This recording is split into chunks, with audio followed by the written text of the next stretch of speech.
자, 오늘은 소파 금리에 대해서 이야기하도록 하겠습니다. 소파, 소퍼라고도 하고 소파라고도 하고요.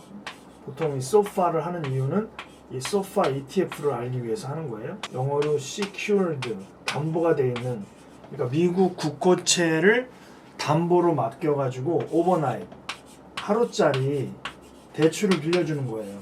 미국 국고채를 은행기관, 금융기관들이 투자자들한테 맡기고, 국채를 맡기고 투자를 받는 거예요. 대신에 이자를 줘야 되겠죠. 그 이자를 financing rate, 그 이자를 바로 소파 금리라고 한다. 그래서 이 소파 금리는 기준금리가 미국의 연준이 발표하잖아요. 근데 이 소파 금리는 미국의 뉴욕 연방준비은행이 발표를 합니다. 매일 발표가 되죠. 보통 기준금리보다 보통 약간 더 높기도 하고 가끔 떨어지기도 합니다. 2025년 1월 현재 미국의 기준금리가 4.5%고 지금 미국 뉴욕 연방준비은행 사이트에 들어가서 그 소파 금리를 확인해 보면 지금 4.3% 정도 나와요. 그러면 이 소파에 투자를 하게 되면 4.3%에 매일 투자하는 거니까 365분의 1이라는 이자가 나오고요. 여기에 이제 투자금을 하면 이게 일봉리로 이자가 계속 불어나는 거죠. 그러니까 이 리스크 프리 레이트라는 게 있는데 무위험 수익이라고 했어요. 리스크 프리 레이트.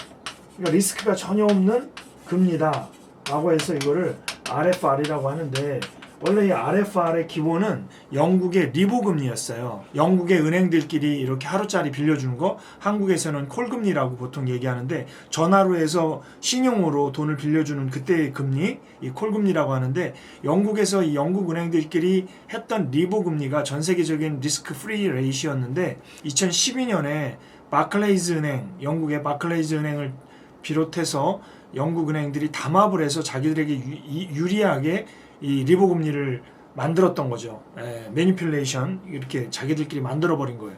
그래서 이게 발견돼 가지고 2022년부터 미국은 이 소파 금리를 RFR로 쓰는 거고, 한국 같은 경우는 코파라고 있죠. 무위험 수익률, 무위험 금리를 활용하고 있다. 그러면 왜 이 소파가 중요하냐? 왜냐하면 이거를 투자로 이용할 때 달러로 투자하기 때문에 그런 거죠. 그러면 이 소파에다가 우리가 돈을 만약에 투자를 하게 되면 운용사에서, ETF를 만든 운용사에서 이 돈을 달러로 환전해서, 그래서 소파에 투자를 하는데 거기서 이자가 매일 나오니까 그 이자를 우리는 수취를 하는 거죠. 그러니까 소파에 투자하는 이유는 안정적인 금리, 4.3% 연금리를 주는 것도 결코 적은 금리가 아니죠. 이 금리를 수취하면서 동시에 $1 환율이 예를 들어 1달러에 1,300원이었던 시대에서 지금 1,400원이 되고 지금 1,500원까지 올라가고 있는 이런 상황이 돼 있지요. 원화가 약세가 돼서 $1 환율이 계속 오를 것 같다. 1,300원에서 1,400원, 1,500원, 1,600원 올라간다면 내가 소파 금리 ETF에 투자했을 때의 환율을 환노출형 상품이기 때문에 이거는 해치가 아니에요. 언해치예요. 언해치. 그래서 언해치기 때문에 환율이 올라가는 대로 소파 ETF를 투자할 때 금리가 1,300원이었는데 만약에 소파 금리 ETF를 매도할 때 1,500원이었다라고 한다면 1달러에 200원의 차익을, 환차익을 먹을 수 있는 거고, 이 환차익에 대한 거는 다만 과세입니다. 그래서 과세인데 또 어떤 장점이 있냐면 환전 수수료가 거의 없기 때문에 달러 예금, 즉 외화 예금과는 좀 더 강점이 있다. 그러면 달러를 투자하는 거에 뭐가 있냐면 보통 달러 RP가 있어요. RP.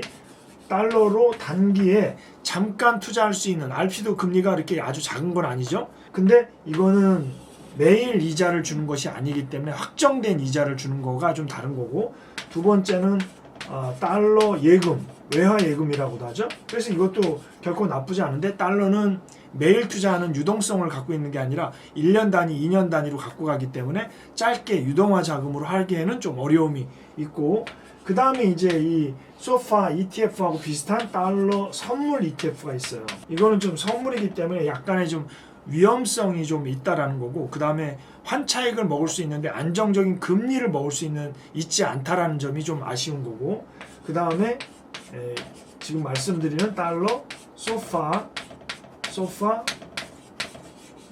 금리 ETF가 있는데 이게 한국에 상장된 게 한 5개 정도 됩니다. 그래서 코덱스 삼성 자산운용이 있고요. 그 다음에 에이스 한국투자자산운용이 있고 그 다음에 타이거부터 있는데 이 코덱스하고 에이스 두 개의 ETF가 거래량도 가장 많고 또 이거 같은 경우는 금리가 이렇게 높은 게 아니기 때문에 어찌 보면 보수가 굉장히 중요하죠. 거래량도 많지 않으니까.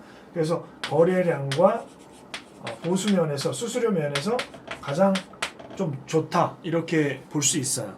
그래서 소파 금리 ETF에 투자하는 이유는 딱 두 가지입니다. 하나는 안정적인 금리, 고금리를 취취하고 싶을 때 또는 원달러 환율이 우상향으로 계속 올라갈 때 특히나 IMF나 서프라임 모기지처럼 금융위기가 크게 올 때 크게 오르는 건 딱 하나죠. 달러가 올라가게 됩니다. 그럴 때 달러가 올라갈 때 그 올라가는 달러를 모두 수취할 수 있는 게 바로 이 달러 소파 금리 ETF. 그러니까 평상시에는 안정적인 고금리를 받다가 달러가 갑자기 위기 상황에 봉착해서 원달러 환율이 갑자기 크게 상승하게 되면 그때 환차익을 많이 얻을 수 있는 게 바로 이 소파 금리 ETF다. 오늘은 여기까지 할게요.